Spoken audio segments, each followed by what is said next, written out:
খুব বাঁচা বেঁচে গেছে ভারত।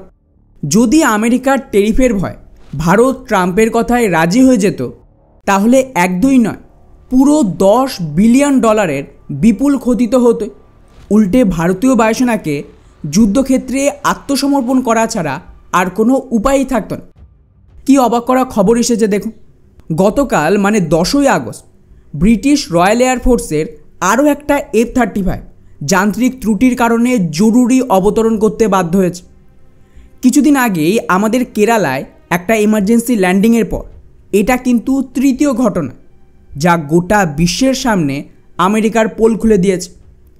আর শুধু তাই না, মাত্র 10 দিন আগের খবর, গত মাসে মার্কিন নৌবাহিনীর একটা F-35 যুদ্ধবিমান ক্যালিফোর্নিয়ার নেভাল এয়ারবেসে গিয়ে ভয়ঙ্করভাবে ধ্বংস হয়ে গেছে, যাতে সম্পূর্ণ বিমানটায় ছিন্নভিন্ন হয়ে পড়েছে।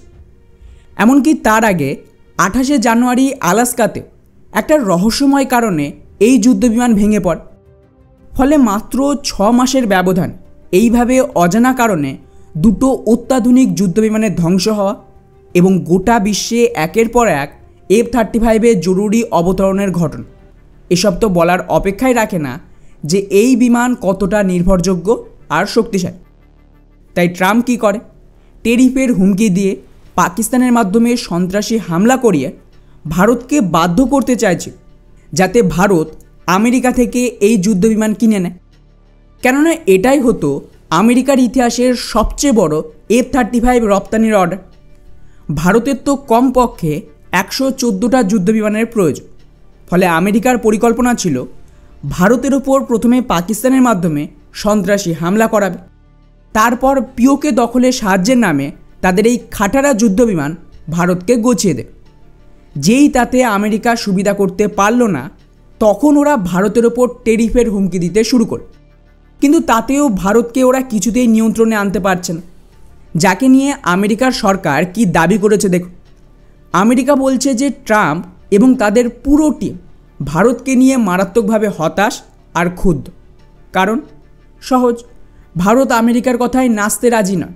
না আমেরিকার সাথে ট্রেড ডিল করছে, না আমেরিকা থেকে F-35 কিনছে, আর না ট্রাম্পকে নোবেল পুরস্কার দেওয়ার জন্য লবিং করছে। ফলে স্বাভাবিকভাবে আমেরিকা বুঝেই উঠতে পারছে না কিভাবে ওরা ভারতকে মোকাবিলা করবে। এবারে আসি আসল কথা, যে কেন ভারত সরকার ট্রাম্পের এই F-35 চুক্তিতে রাজি হচ্ছে না। আর যদি ভারত এই F-35 কিনত, তাহলে আমাদের কি পরিমাণ ক্ষতি হতে পারত। উইকিপিডিয়াতে যদি দেখেন, তাহলে অফিসিয়ালি 2020 থেকে 24-এর মধ্যে 11 বার এই যুদ্ধবিমান ক্র্যাশ করেছে। আর এই বছর মানে 2025-এ মাত্র 5 মাসের ভেতর 2 বার এই F-35 ধ্বংস হয়েছে। আর এত বেশি ক্র্যাশ তো আমাদের MiG-21ও শেষ কয়েক বছরে করেন। আর এটা প্রথম ঘটনা না। আমেরিকান বিলিয়নিয়ার ইলন মাস্ক তো বহুবার F-35কে আমেরিকার সবচেয়ে ব্যর্থ প্রযুক্তি বলে উল্লেখ করেছে, যা শুধুমাত্র আমেরিকার জনগণকেই নয়, গোটা বিশ্বকে বোকা বানিয়েছে। গত মাসেও তিনি F-35-এর সমালোচনা করেছিলেন, এটা তার রিপোর্ট। আর এটার কারণ জানলে আপনারা নিজেরাই বলবেন যে এর থেকে তো পুরনো MiG-29 কেনা উচিত হবে ভারতে।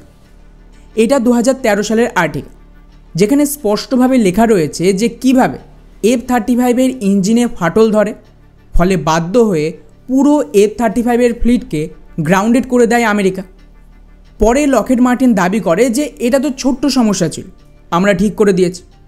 কিন্তু এই ঘটনার 2 বছরের মাথায় 2015 সালে আবারও F-35-এর ডানার অংশে এক ধরনের ক্র্যাক লক্ষ্য করা যায়, যার ফলে যে কোনো মুহূর্তে এই বিমান ক্র্যাশ করতে পারে। আর আমেরিকা এই ঘটনাগুলো চেপে গেলেও 2016 সালে বিজনেস ইনসাইডারের মতন বিশ্বস্ত মিডিয়া প্রকাশ করে যে F-35 তো এখনও সমস্যায় জর্জরিত এবং এটা যুদ্ধের জন্য পুরোপুরি রেডি নয়। আর বন্ধুরা, আপনারা যদি এই আর্টিকেলটা খুব ভালোভাবে পড়েন, যার লিঙ্ক আমি ডেসক্রিপশনে দিয়ে দেবো, তাহলে বুঝতে পারবেন যে এতে বিমানের সফটওয়্যারের ত্রুটি রয়েছে। এর যে ব্লক 2 ভার্সন, সেখানে সফটওয়্যার নেভিগেশন থেকে শুরু করে অস্ত্র ফায়ার, রাডার, সেন্সার ফিউশন এবং ফ্রেন্ড আর ফো মানে কোন যুদ্ধবিমান নিজেদের আর কোনটা শত্রুর, এগুলো আইডেন্টিফাই করতে পারছিল না। দ্বিতীয় সমস্যা ছিল বিমানের ইঞ্জিন আর জ্বালানি ব্যবস্থা, যেখানে F-35B ভার্সনের জ্বালানি ট্যাঙ্কে বিস্ফোরণ আটকানোর জন্য যে সিস্টেম, সেটাই ঠিক মতন কাজ করছে। এতে কিন্তু যে কোনো সময় ফিউল ট্যাঙ্কে ব্লাস্ট হতে পারে এবং তার সাথে যদি খারাপ ওয়েদারে এটা অপারেট করে তাহলে বজ্রপাত থেকেও এটা সুরক্ষা দিতে পারবেন।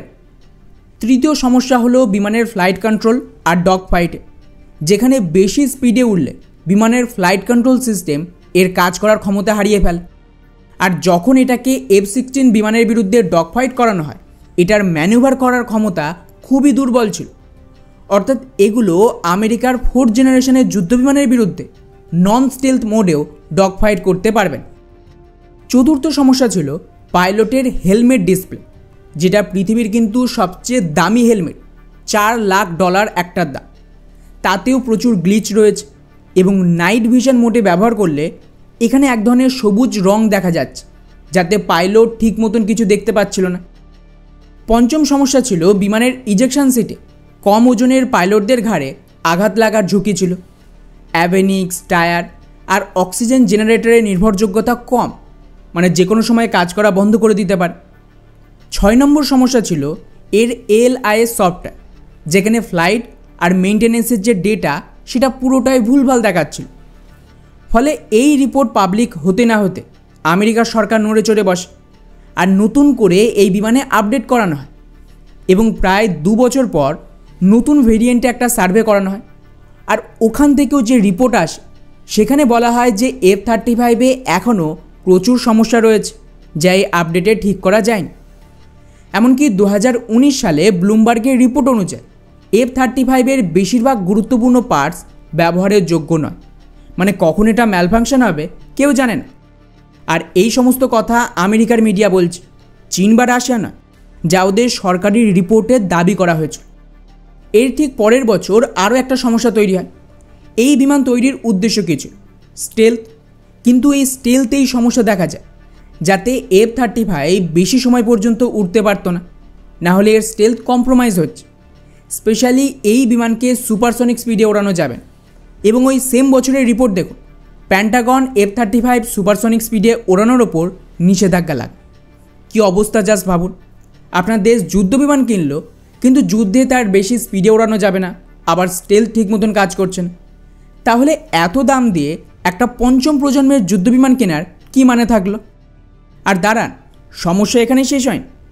পরের বছরই আমেরিকার মিডিয়া বিজনেস ইনসাইডার আরও একটা রিপোর্ট সামনে আনে করোনার দরুন, যেখানে দাবি করা হয় যে $1 ট্রিলিয়ন খরচ করার পরেও F-35 এখনও আমেরিকার জন্য হেডেক হয়ে দাঁড়িয়েছে এবং ওদের বায়ুসেনার অপারেশন ক্ষতির মুখে পড়ছে, যার ফলস্বরূপ এখন নতুন করে আমেরিকা তাদের পুরনো যুদ্ধবিমানের লাইফকে এক্সটেন্ড করে। আর F-15EX এর মতন যুদ্ধবিমান, যাকে আমেরিকা F-35দের রিপ্লেস করতে চেয়েছিল, তারই নতুন করে অ্যাডিশনাল অর্ডার দিতে বাধ্য। কারণ F-35-এর চেয়ে আমেরিকার বায়ুসেনার কাছে তাদের বহু পুরনো নন স্টেলথি যুদ্ধবিমান বেশি বেটার মনে হয়েছে এবং নতুন করে তার প্রোডাকশান চালু করতে বাধ্য হয়। এরপর 2024 সাল, মানে গত বছরে খবর আসে আমেরিকার F-35 মারাত্মক সমস্যায় ভুগছে, যাতে 50% বিমানও অপারেশনের জন্য রেডি না। বেশিরভাগ সময় মেনটেন্যান্সের সমস্যা রয়েছে, তাই এটা কিন্তু রিলায়েবল না। আর এই সমস্ত তথ্য আমেরিকার মিডিয়া দিয়েছে। তাহলে জাস্ট ভাবুন অ্যাকচুয়ালি এর সমস্যা কতটা বড়। নর্মালি আমেরিকা এই সমস্ত বিষয়কে লুকিয়েছে এবং রিসেন্টলি এবছরে মানে 2025 সালে ইউরোপের military watch organisation report publish করেছে, যেখানে ওদের দাবি এত বছর ধরে $1 ট্রিলিয়ন বেশি খরচ করার পরেও আমেরিকার F-35 তাদের সমস্ত পারফরমেন্স ইস্যু ঠিক করতে পারেন। আর সফটওয়্যারের সমস্যা তো আরও মারাত্মক।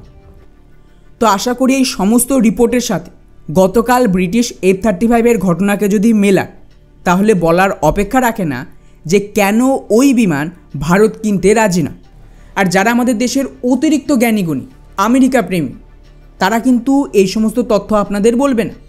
ওরা তো এখনও প্রমোট করতে ব্যস্ত যে ভারতের হাতিয়ার কতটা বেকার, আমাদের আমেরিকা থেকে হাতিয়ার কিনতে হবে, F-35 না কিনলে ভারত তো যুদ্ধই জিতবে না।